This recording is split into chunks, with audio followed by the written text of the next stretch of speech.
Yo, AFN Nation, what it do, what it do? Red Clay Sports Morning Show, me and my boy Richie Rich. Uh-huh. Um, Another Saturday morning, we just getting our feet wet for the season coming up shortly. So we wanted to start it off with a little good morning show, see how we clocking in. We might have Mr. Magnus pull up, we might have some special guests, so we'll let you know if they pop in. Don't be surprised, though. We got legends over here in the Uh-huh. AFN Nation. But Rich, man, how you been, bro? I ain't been able to talk to you for a minute. So how you been, my brother? Yeah, I've been good, bro. I've been waiting to come back on here, talk to the fans, get right, back like we never left. Hey. Facts. Let me shout out some people real fast. What's good, the nation? Let's go, Atlanta Nation, yo. Andrew G, what up, Falcon Nation? We ready. Hey, we was a little bit late, you know what I'm saying, but we in here now. Make sure y'all lock into us. Like the video. Leave comments. Let us know what you think in the chat. Let's go ahead and get started, man. Let's go ahead and get started. It's been a lot of stuff going on, but we're gonna start with this one first. One breakout player on offense and defense for the season. You want to start? You want me to go? All right. You got it. All right, so my first one on offense, I gotta go with Mike Davis, man. This picture had me tripping on Twitter. Buddy don't miss no leg days. Good luck trying to tackle this man. He is a grown brink truck. He will be running some people over this year, man. And just knowing that he has smooth hands coming out of the backfield, you even see in the training camp drill, Matt Ryan just laid it up to him, and he had the hands like he ain't even dropping nothing. Like it like he catching biscuits in his hands. He got the soft hands, biscuits on the run. I like him, man. Gonna be good in this scheme. As you see, we didn't draft a running back, so it's gonna be him and Allison. Those are two big backs and ready to run people over, ready to get extra yards. We already know Mike Davis was good at forcing missed tackles, the second behind AK last year for breakout missed tackles from catching the ball out of the backfield. So I'm expecting big things from him. Go ahead. Who you got for offense, bro? I'm gonna go with Red. I'm gonna go with Red, man. Sly Red. Just the simple fact that he had a good season last season, and at that he reached 1,000, I believe, for the first time for his career, and I know that's a goal that he really wanted to do. So, being that you're going into year 2, year 3, we talk about that jump, right? Every team want to see their player take that next step into their game. So I believe we're gonna see a different type of Calvin Ridley upcoming for this season, and I'm excited to see that. So definitely breakout player this year. Hey, I ain't gonna lie to you, bro. One thing I saw from the rookie training camp and then OTAs, the organized workouts they're doing previous week, really was out there coaching. He was coaching young Darby up. You know what I'm saying? Like how Julio did him. I like to see that. That means he's becoming into his own. And he's showing that he can be versatile as far as a leader on his team. Julio really puts people in position, man, to be better players. People sleep on that. That's a good trait I liked about Calvin Ridley. I think that's what they do in the Falcons organization within the receiving core. Once Julio even got there, they always had the older guys to keep that legacy, to keep that going within that position group. Like the Falcons will always have talent and in receivers or tight end, like you see with Kyle Pitts. So we're gonna keep this trend going. Shit, while we on that topic, let's go ahead and go into it. Julio had Roddy and Tony G. Roddy had Brian Finneran. You know what I'm saying? So we had players that be able to step into that position and that coaching role, man, in those later years of their career. But let's get into defense. I'm not even gonna lie to you. I'm gonna go ahead and pick me a rookie because I'm anxious. I'm anxious to see how the young boy is gonna play. He's gonna get a lot of PT for us, guys. I'm telling you, those third down packages with Dean Pease, he's lethal, man. I'm telling you, he's gonna be guarding tight ends, running backs, maybe even slot receivers, and he just loves to get his hands on the football, man. And he has hand and eye coordination. They go together. They work as a unison. Just watch. I showed you how he's in his back pedal watching the tight end as he's making his move. So he's reading the field, he's reading the tight end, and he's looking at the QB all in one, and that's good for a young rookie to have. Who you got? Man, just before I say mine, I gotta touch on Richie Grant, bro. So, like, shout out to Richie Grant, man. All the other UCF guys that got drafted. I don't know if anybody had caught the live, but they was live on Instagram, and Richie Grant was working out while he was live on Instagram, while he was talking with some of his UCF boys that also got drafted, and he was just talking about how he is going to be playing and how he talking about how he going to come down, smoke some dudes, smoke some receivers. So it was great to even see that, you know, and I appreciated that them boys even doing that. I'm going to shout them boys out. They actually shouted me out too a little bit in the comments. You know, I was showing them some love, but yeah, I'm excited for Richie Grant. So for me, breakout player, man, on the defensive side of the ball now. Let me see who you got. It's tough, but I'm gonna say AJ. I'm gonna say AJ. That's who we rocking with. Yeah, AJ Tyrell. Even though, see, you already know who I was gonna do that. So yeah, I did. with AJ though, it's like he already had a breakout year already as a rookie. Even though that sounds weird, that's hard to say last season. And come on, that boy dog. Like he was one of the top rookies. He was one of the top rookies last year, and I expect him to take another level this year and actually prove people wrong. You know, he get a lot of targets. I believe this year he's going to get a lot of targets. People are going to test him, and you're going to see the end result with that. Man, I think with these pressure series, as far as with Dean Pease, how we're switching to a 3-4 and mixed looks, AJ Terry is going to really be able to expand his coverage skills as far as reading the QB and knowing what routes is going to try to set him up for as far as on first, second, and third down. AJ Terry already has good strengths as far as with his speed and makeup ability, and that's always been good for a corner. But just him getting his instincts together in that second year, that's going to be good for him, especially knowing I don't feel like QBs will have 7 to 8 goddamn seconds to throw in the pocket either. That has to help our secondary. If he's able to shorten it down to 3 seconds for QBs after release the football, yeah, say goodbye. Say goodbye to that. Yeah. And I do think with this scheme, we're gonna be able to see guys all over the field. I don't think this year we're gonna see guys stationary in one part of the field. If one guy's gonna be in the boundary, one guy's gonna be in the field. I think with our DBs, I think we're gonna be switching them around, you know.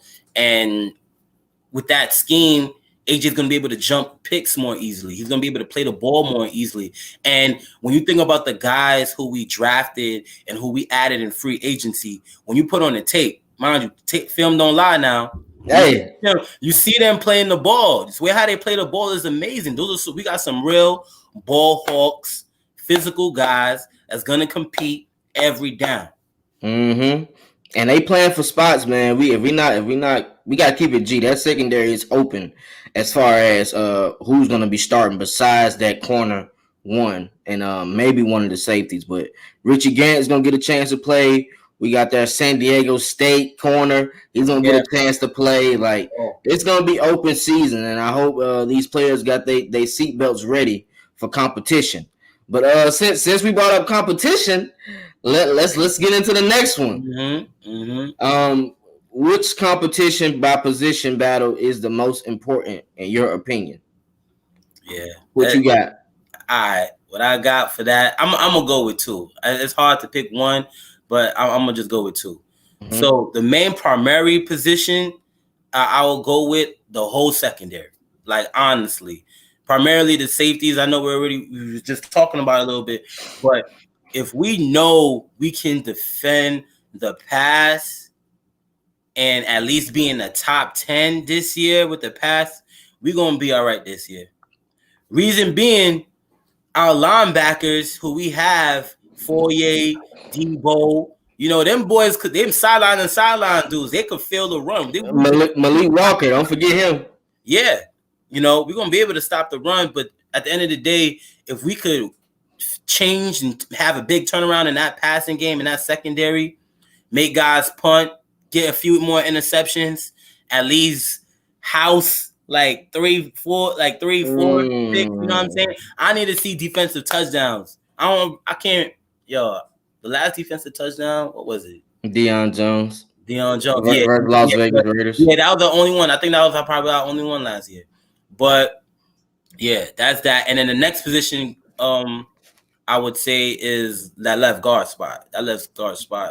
Man, I can't remember since Andy Levitri, bro. That's all I can remember. That's all I gotta say for that on that point. Well, yeah, you kind of picked mine. I was gonna say left guard.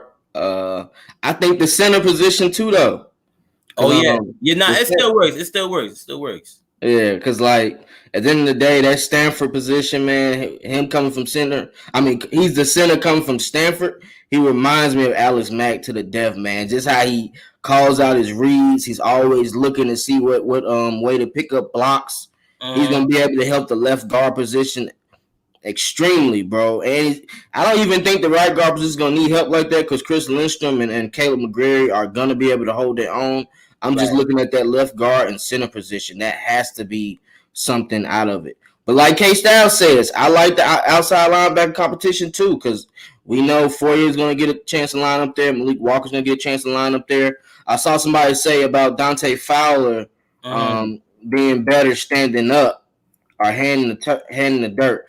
I would prefer him standing up if we're being honest. He excelled versus the Rams in standing up in a lot of calls as well. So even shit when they played us that year, like he had 3 sacks and most of those blitzes came from him standing up on the outside. He's great with his hands. That's one thing.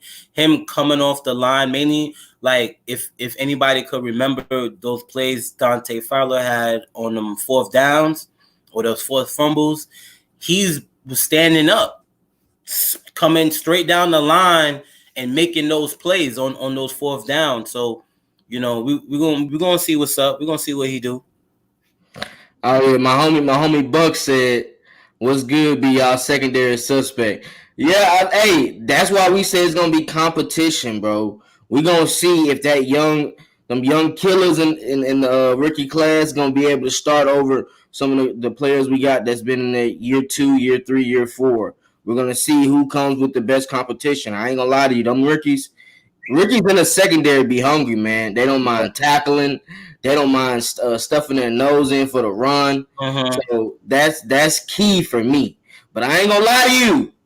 I need to see this Joker, Mr. Marlon. I need to see you step up.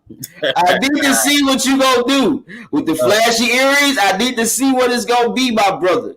I can see him being a wreck, causing havoc on 1st and 2nd down. If he steps into his own and he's able to be healthy and fit as far as for 16 games. Yeah, absolutely. Mind you, I think somebody said in the comments too about with AJ, but for all the rookies, there was no preseason games.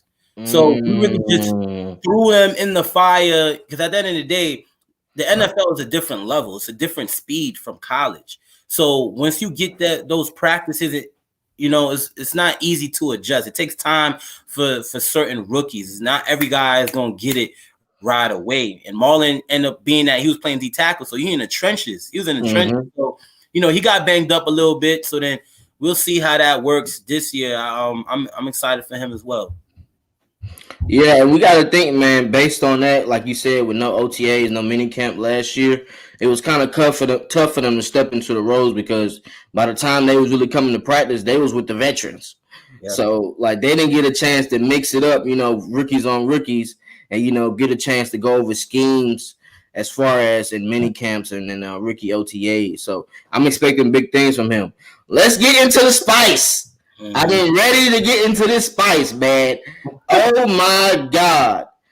I know my homies been clowning me. They've been sending me pictures every day. Julio this, Julio that. We have not seen Julio Jones state he wants to be traded. We have not seen Julio Jones state Matt Ryan's arm is getting weak. I'm tired of hearing the nonsense, guys. Julio is on a yacht chilling, campaigning. He doesn't come to OTAs anyway. I don't remember the last time he's came to OTAs. He hasn't came to OTAs since he was looking for his contract. So, I mean, like, he doesn't do that. He comes, mini camp, training camp, and he's still the same Julio Jones. He's still going to coach the players. He's still going to be out there practicing, going 100%. Like, we don't need Julio Jones to be there like that during this time. Send him a playbook, and he will be ready.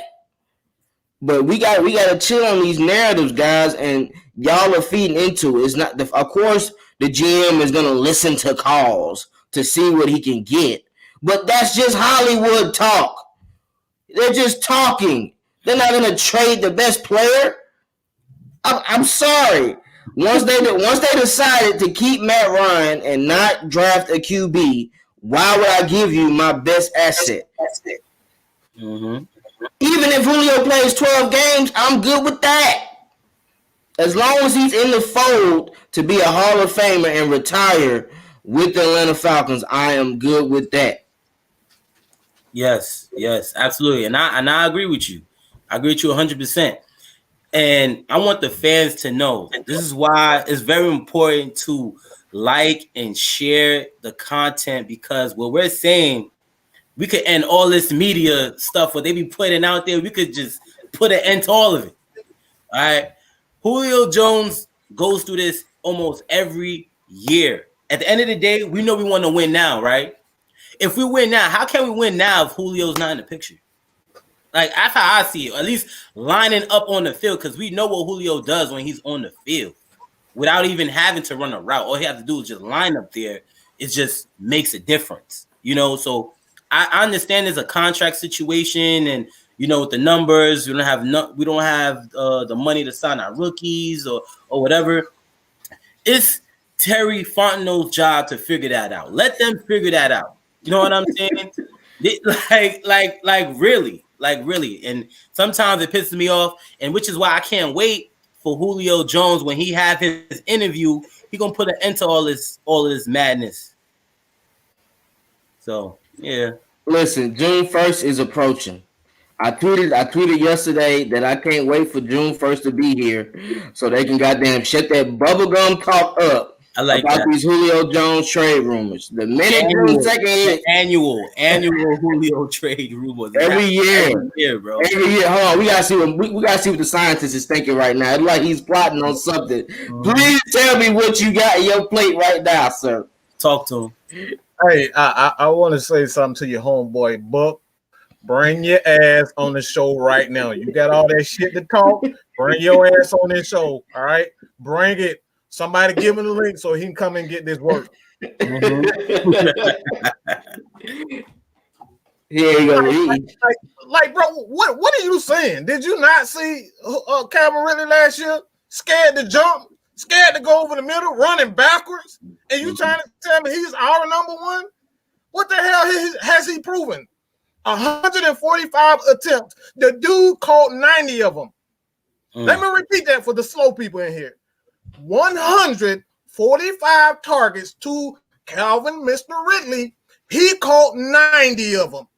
How many is that? Somebody tell me how many balls that went over or it was incomplete. For all the mathematicians out there, I want to know. 50. You telling me out of 145, he missed 50 of them, and you talking about he's our number one receiver? Yes, he's a great route runner. Yes, he is one of the best young receivers in the game. And yes, he does deserve a $100 million contract. But you're trying to put all of the offense on Calvin Ridley? Are you kidding me? What are we talking about? Calvin hasn't proven anything. He hasn't proven anything, but he's a number two. He's an electrifying number 2 who goes deep, and he's afraid of contact. Let's be real. Do I love Calvin Ridley? Absolutely. Do I think he can be a top receiver? Absolutely. But he ain't proven a damn thing. Nothing. You got to prove it, partner. You got to make it to Pro Bowls, partner. You got to make all-time teams, partner. You got to get the respect of the GOAT himself. Who am I talking about? Jerry Rice. Okay, Jerry Rice called this man the most electrifying receiver that he's ever seen in the game, and y'all trying to run him off for goddamn Calvin Ridley. You make that, and you trying to run him off to Cam Newton. Cam Newton. Hold on, let me repeat that. Mr. Broke Shoulder, Superman, dressed like he coming from a damn Versace model. You trying to run him up there to that? A guy that who we don't even know what his voice sounds like half the time. If Julio didn't talk, if he wasn't forced to talk, we wouldn't even know what Julio even sound like. And you trying to tell me all of a sudden that he wants to go play with Cam Newton? Bro, y'all would have been better off saying that he wanted to play with Matthew Stafford. I would have believed that over this. All right, so I'm sorry. I'm sorry, but I'm getting the twitch. I'm getting the twitch. You good, Mike. To even add on to that, I also seen certain things. Some people try to compare Kyle Pitts to Julio. If like Julio was supposed to be gone, Kyle Pitts is gonna be in that same position and take over. But at the end of the day, those are two different human beings. Those are two different people. Just because he has the same build, he's tall and big, doesn't mean he could run fast and break out of his routes the same way Julio can. He could, you know what I'm saying? Like that's not the case. Well, I ain't gonna lie to you. Buck is saying that because he's a Ravens fan, so he's speculating that they might be able to look like. Oh God! He's speculating that they might be able to get Julio. That's why he wants to hype the trade talk up so much. Oh God! He ain't slick. He ain't slick. He been doing it. I know what he got going on. We're not going to entertain that. They just want to see the reaction. You don't count. Stay on the couch, bro. Don't even sit in the league. Don't even sit.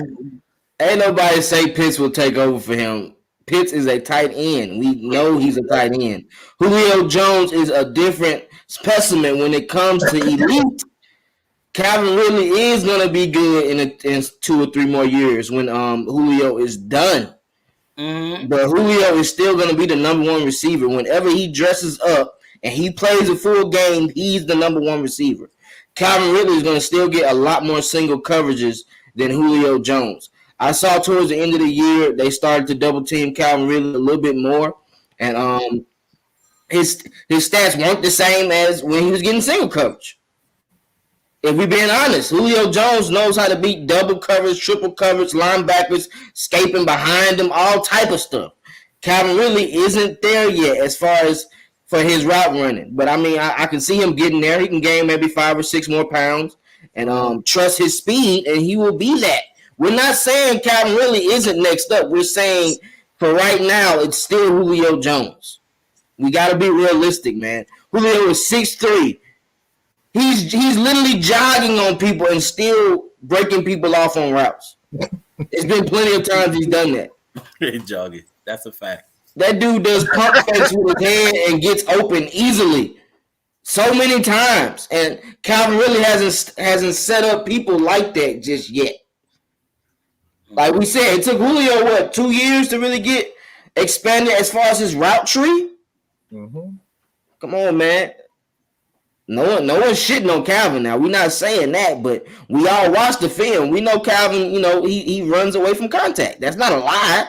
Mm-hmm. It's not a lie. It's true. Yeah, part of the reason why he does that, which is why certain offensive guys I don't like, because they try to do the most and they want to score and they want that big play every time. So, when you are running away from contact, trying your best to just make your way around guys, that's how it can lead to bad things happening. which is why you just need to get the first down, get out of bounds, or if you're able to get the yak, get it. But if you're not, just lay your ass down. Fuck. Or different coaches, like, you know what I mean? That's all. That nigga said, I know what winning looks like, man. Y'all stupid. You don't know what winning looks like versus playoff teams. Like what you saying, you sound crazy. Your team, you know what your team winning looks like. You don't know how to build a team because the stuff that you saying is. But believe it or not, y'all know we have haters ourselves, right? Besides, we have the Matt Ryan haters, but we have haters that just hate on the Falcons. Period. Like. Like, thank you.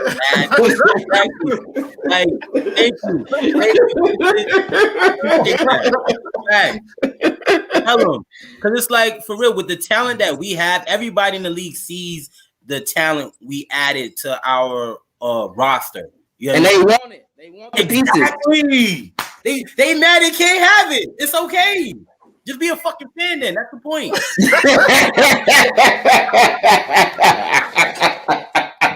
Hey, they don't know how to do that, bro. They be speculating on who's gonna be gone, who's gonna be free agents, who they're gonna be able to trade for. And when the ESPN and Fox Sports start bringing out narratives and saying, "Hey, this team can get this team can get that," it speculates. It makes them think they really can get these players, and they can't.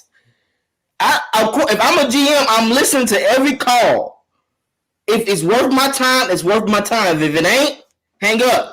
People are forgetting. See, it's going in between the rumors. I'm not even gonna lie to you. I don't know if y'all heard this about the Patriots, about them saying that they offered the farm on draft night. Mm-hmm. And Terry answered the phone and respectfully declined. So if Julio was gonna be gone, he would have been gone. They would have picked something for this year. I'm like, why trade him and you're still trying to win and then you don't get shit until next year? I always say this is that, especially in this game, when players, when you see players drafted, the Falcons didn't draft a wide receiver. I just want you guys, if you guys need to go to NFL Combine and look at profiles, and I want you to understand this. He is 6'6", 245, and he's a wide receiver. He has a wide receiver build, but he plays what Shannon Sharp used to play. These guys, Shannon Sharp knows him better than anything because he was Shannon Sharp. If you guys know Sterling Sharp was labeled a wide receiver, but those guys were exact same. Sterling Sharp was one of the biggest, we're talking about most biggest physical receivers in his day, but he was labeled a receiver. This guy is a tight end. They lined him out. They did the same thing with guys like Tony Gonzalez. Tony Gonzalez, he lined out. Did anybody call him a wide receiver? No, he was a tight end. All right. Kyle Pitts, when you look at his tape, he doesn't have quick hips. He can't play outside. He doesn't have quick hips. You got to have quick hips to play outside. He is a big receiver who lines out and he wins jump balls and contested balls. That's why he lines out. He isn't a receiver. He's a tight end. That's why Florida played him at tight end. They lined him out so he could take advantage of the smaller corner. So there's a major difference. Just because you line out as a receiver, we see running backs line out all the time as receiver. Do we say Devontae Freeman is a wide receiver now because he's lining up as a wide receiver? No, it's his skill set. So I want you guys to stop with, we drafted another receiver. We drafted a tight end. He's a tight end. It's about mismatches, man. If I'm sending him outside and they put a linebacker on, it's toast. If they put a small corner, it's a fade route. It's about mismatches in this league, man, and that's what we take care of. Now, DC, I'm not saying we believe the Pats. What I'm saying is it was an offer. I'm just trying to explain to y'all that if it was meant to be, it would have happened. It was a way for them to take a trade now and then save for June 1st. But we're not saving. It's fucking us up down the line. It's the same process. He said he's trying to get out of dead cap problems, not continue to stay in it. So, like, come on, bro. We gotta be realistic, man. And I know y'all not looking at them numbers because people that's outside of the Falcons organization and fan base, I'm sure they look at the numbers, but the people that's not Falcons fans, y'all don't know exactly what the numbers are. Y'all just speculating and saying they can't do this. That's their job to do that. Terry knows what he's doing. He done picked up 7, 8 people without no cap. Come on, man. Like, we got to give people a chance. We don't know what's going on. Yep. The media don't even know like that. They're saying they're speculating too. They just want to talk about it. They're just making shit up. Exactly. But my next one, I ain't gonna lie to you. This the next one for us. What's next for the Falcons before training camp? How do y'all feel about that? Like, do you feel like it might be any other, roster moves or cuts or changing of contracts, anything like that? I see that 100%. Arthur Smith, he consistently talks about that, and it's probably going to be like this throughout the season, that the roster is going to change. Guys is going to get cut. Guys going to get hurt. And once guys going to get released, from other teams. So being that if I'm a GM, if I had my eye on this particular player and I wanted him in, or at least to see or put him on the practice squad or whatever. So expect to see that, honestly, throughout the year. I definitely do see that. Well, I always say this. This is not Dan Quinn. This is not Thomas Dimitrov who want to kiss ass and give their best buddies all of the chances. We are not going to see that. We're going to see guys, if your ass is not playing well, then your ass is not going to be on the team. You're going to have to work for every bit. That's what I love most about what I'm seeing right now. No, it hasn't started. No, he hasn't proved this to be right at this current moment, but I always tell people, you can get all happy about what a roster looks right now, but until these guys actually get on the field, we're not going to know what this team is going to be. So all this noise about Calvin Ridley is going to be a top receiver, maybe. Julio Jones is Julio Jones. They've been through almost 3-4 different offenses. Calvin really hasn't. He's only been in one offense. That's it. He's only been in one offense for the most part, and two offenses. I don't really like the count. Sark was okay. I think he was his first year. He's been in 2 years with Sark, so he's been in 2 offenses. So, but a lot of similarities. So, I don't necessarily think. A lot of players, of course, we see, Hayden Hurst. We don't know what Hayden Hurst is going to be. We don't know what a lot of these guys will be. These guys are coming from different offenses. So there's going to be that transition period for a guy like Kyle Pitts. Kyle Pitts is going to win on mostly just being big.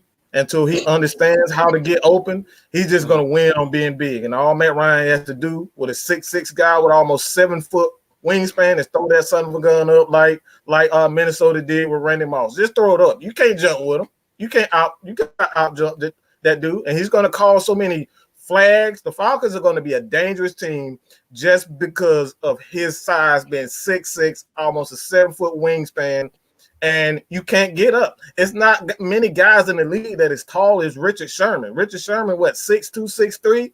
You don't have corners in the league that's tall and it's fluid to keep up with a guy like. So it's going to be so many mismatches. So I got off just a little bit, but I truly believe on the defensive side of the ball that we're going to see one of the most scary defenses in the league because you don't know what Dean Pease is going to do.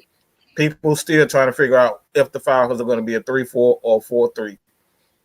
And this guy is, when you talk about a Rex Ryan disciple, a Buddy Ryan disciple, and the things that they love to do, you can tell that he's been studying these guys for a long time because all he does is play a lot of zone and he blitzes from all different types of places. And he has the resume. Even playing with the guy in Bill Belichick. He ran that take this in perspective. He ran Bill Belichick's defense. He ran Bill. Let me repeat it. I'm gonna say a little louder. He ran Bill Belichick's defense, who is a defensive guru. Take that in consideration. Definitely. That's our biggest signing, man. Dean Pease is our biggest signing, bro. And I know previously on the show before we stressed how we needed like a blitz heavy defense. Like we were talking about having Rex Ryan as our defensive coordinator, head coach. But bringing Dean Pease in is a asset. I cannot stress that enough. During most games last year when we put all of our pins and needles on our linebackers, they made plays. And that's still the best part of our defense is the linebacking core. So putting them in position to blitz the QB, to stop the run early, this is all it's going to do is get them hyped. And you know when Deion Jones and Foyer gets hyped, it's on another level. Question for both of you. What was the pet peeve with the defensive line? What the defense last year? Major pet peeve. Dropping them back into coverage. Oh, that's dropping back into coverage and waiting. We would start the game out blitzing, and they would drop off the coverage. For me, I would say no consistent pressure. Mm-hmm. It was no consistent pressure at all. It was like once on third down, like once every play on third down, once the quarterback, whoever said hike, all you see is just all the linemen just jumping, trying to jump over the lineman or just standing up. None of them ever crossed the line of scrimmage. Besides maybe Grady. I ain't gonna throw Grady under the bus like that. You feel me? Grady part of, But besides that, I can't speak on that.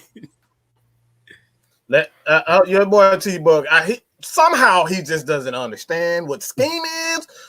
Okay, they hired Dean Pease because he ran similar schemes to who?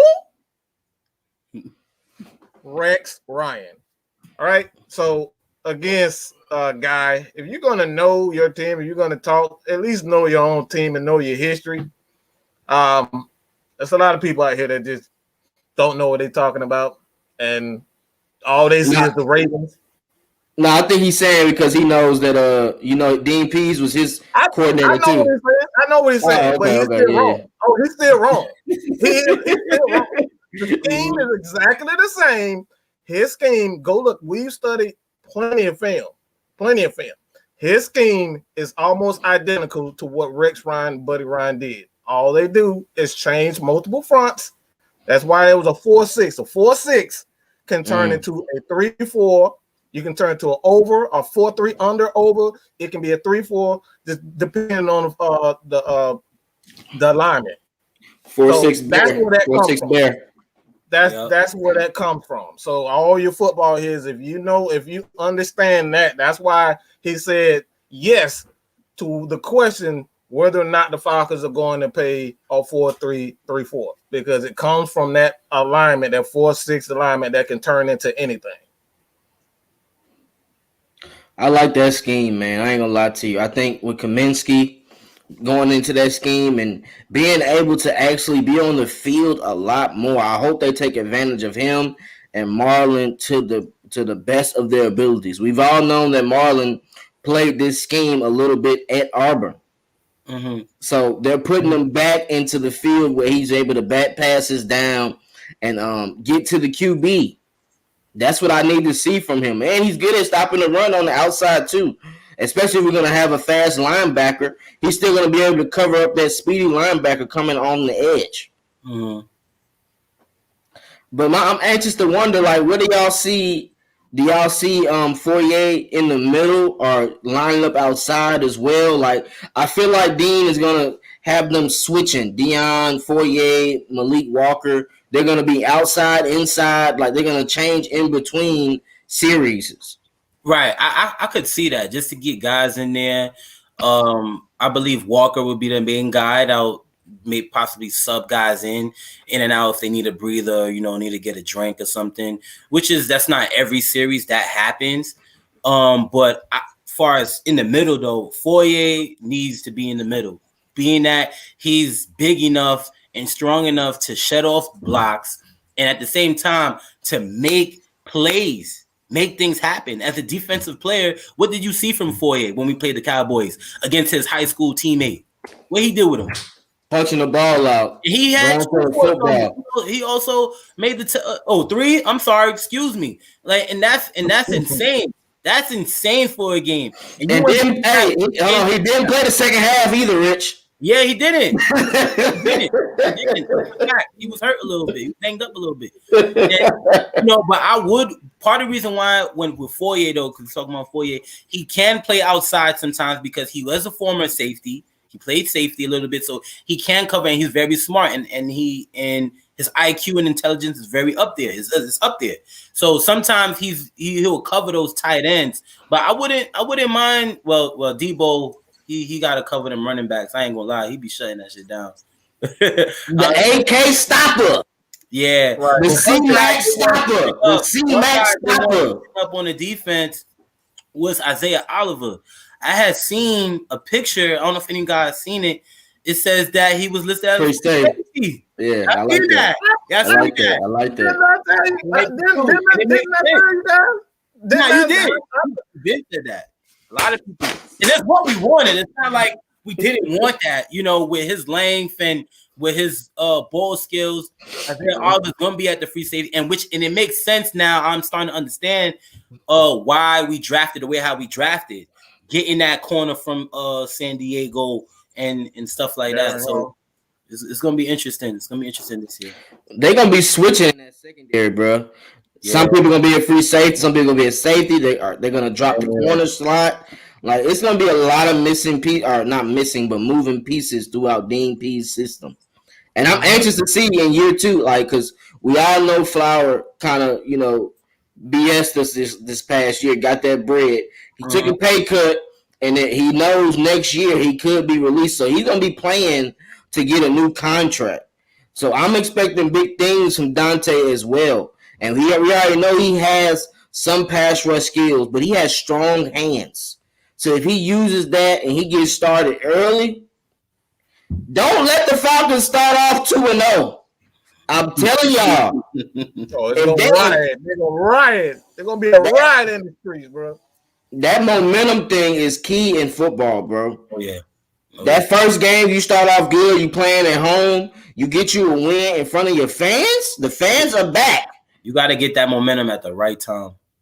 And then, hey, everybody knows, man, when you got a Hall of Fame QB and you can make plays in the beginning of the season, it brings momentum to those rookies coming out there. We saw what it did in 2016 as far as the end of the season, how Keanu Neal, Deion, and Grady and the Vic Beasley came along as the wins piled up because they felt more comfortable. They felt like they knew what the hell they was doing. Hey, man, before I go, you guys, I will be on Atlanta Sports Unlimited with Tom and Dave. I'll be filling in for Dave. So you guys come check us out 12 o'clock on Atlanta Sports Unlimited. All right, the home of Terrence Mathis and a host of other people. Terrence Moore, all those guys. So I'll be hosting that in a few minutes. But like I said before, man,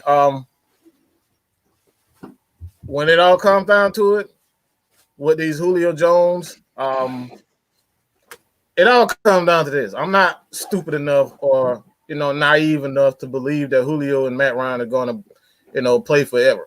This could very well be his last year as Atlanta Falcons. I don't know. It all depends on the development of one Calvin Ridley, 1A Calvin Ridley, 1B Calvin Ridley, 1C Calvin Ridley, and then 2 Kyle Pitts. Because Calvin Ridley has not shown us anything that say he's a number 1. 1,300 yards has a lot to do with Matt Ryan. Okay, again, he should have had way more than 1,300.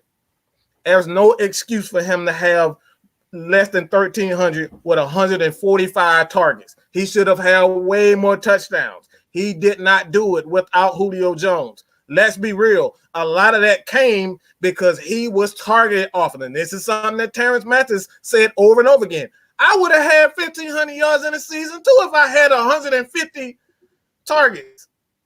Let's be real. When we talk about all these mathematicians and statisticians and all these people, he got 100. He had 14 touchdowns. He had 145 catches. Yeah, he had 200 targets. Of course, he would have that. I want to see productive.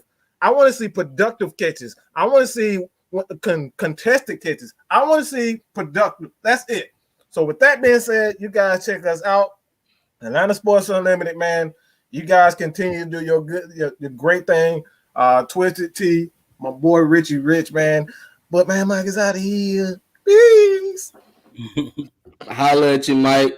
I saw a question. My homie DC asked, "Who do we think is gonna have the best secondary in the South?" Oh yeah. I did see that. So let's talk about it then. So we got. Let's start off with the Panthers. They got a good young safety, and they just got the corner from South Carolina. They got Horn. They got Dante.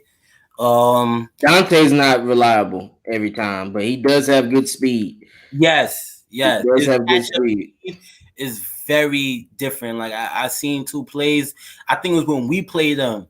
I think he got beat on a route or something, and I just seen him just catch up and close the distance so fast. I ain't gonna lie, I was impressed. But at the same time, when you think about that secondary, they got a lot of young guys. I like Chin. Chin is pretty good. Yeah, but I still don't think it's enough. I'll be honest with you. If you seen Kyle Pitts tape, he already dealt with Horn. Honestly, Kyle Pitts dealt with every top defender that was in the draft already. So Satan, yeah. And I'm happy that Horn is there too, because in Horn's interview, he said that one player that he want to line up against is Julio Jones. Now you get to see his ass twice a week. So that's gonna be all right. And then we got Saints. Saints secondary is vulnerable to me. I just think they got a good front seven to cover up for that. Malcolm Jenkins can be taken advantage of. Marcus Lattimore can be taken advantage of, definitely. Yeah. We've seen the mismatches. He don't even know how to. I hope he don't even know how to not steal and go to jail. So I don't know how he's gonna be able to guard the speed on the field. Right. So I'm gonna put secondary. Man, see, that's different, bro. See, I'll put Saints last. I'll put Panthers third. I'll put us second, and I'll put Tampa at first. If we being honest, and this is just me expecting good things from basing off what we got from the rookies, and then seeing how it would mess with the rookies and veterans. Right. I feel the same way too. I agree with you. Tampa, Winfield, he was one guy I was high on. I wish we would have closed in on him, honestly, but it is what it is. We're gonna keep the competition going. DC, that dude had 4. They only threw to him 4 times, bro. And Horn was not on pitch the whole game. Don't cap like that now. He guarded him, but don't cap like he was on the whole game. Mm-hmm. DC be capping, man. Stop doing that, bro. I ain't gonna let you do that because of your team. We just gave you third now. And secondly, who was throwing Pitts the ball? It's a big difference. He gonna get his work cut out for him this year. If he line up his Pitts this year, he gonna get his work cut out for whoever he line up against. We attacking. Mm-hmm. If he want to go to Calvin, he getting attacked. Julio, he getting attacked regardless. So you already know that. But Tampa, Carlton Davis, he's a weak spot to me. Their corners are weak, but their safeties are good. I ain't gonna lie to you. They got good safeties, and their safeties are able to cover up for the shitty corners they have. Anytime you give up a 200 or 300 yard gain to a receiver in the first half, it's a dub for you. And Calvin went crazy on them too.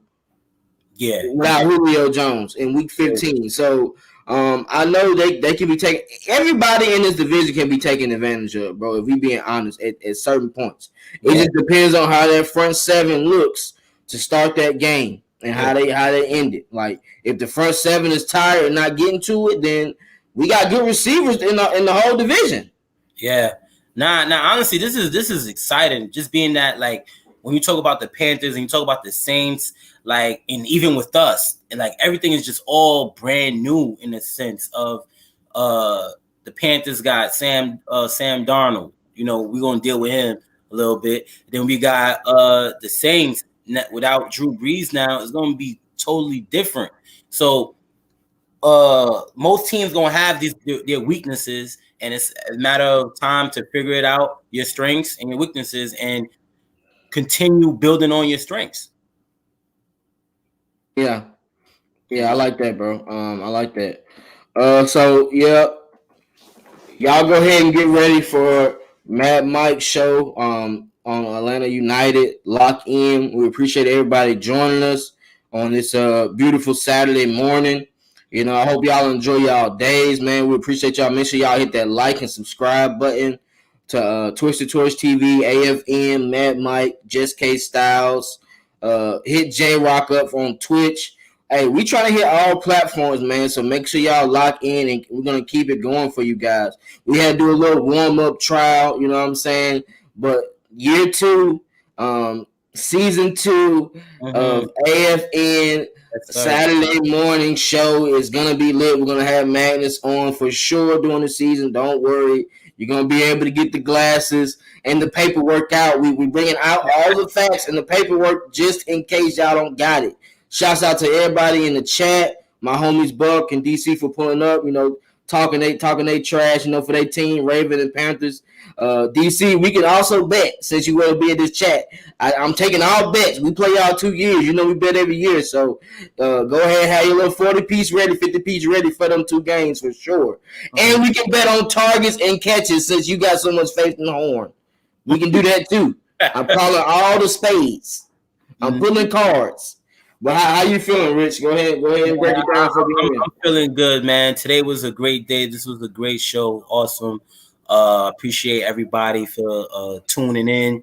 Expect to see us here every Saturday, building up, and wake that ass up. We don't want to miss out on any content. What we talking about, sharing, liking everything that we'll be doing. Love is love. You already know, representing from NYC, Brooklyn, Canarsie. We out here. Yeah, sit, man. Appreciate y'all, man. Shouts out to the fans again. Hit that like button, hit that subscribe button. We wish y'all the best weekend. Enjoy before we got to go back to work on Monday. For everybody who got to go to work this weekend, get through your shift, get back home, and do what you want to do. Enjoy your day, man. We out. Appreciate y'all joining us, Jumpman T. Get there. Atlanta Sports Unlimited. Get there now. ASAP. They already dropped the link in the comments, man. Get to it, bro. Appreciate y'all once again. Peace.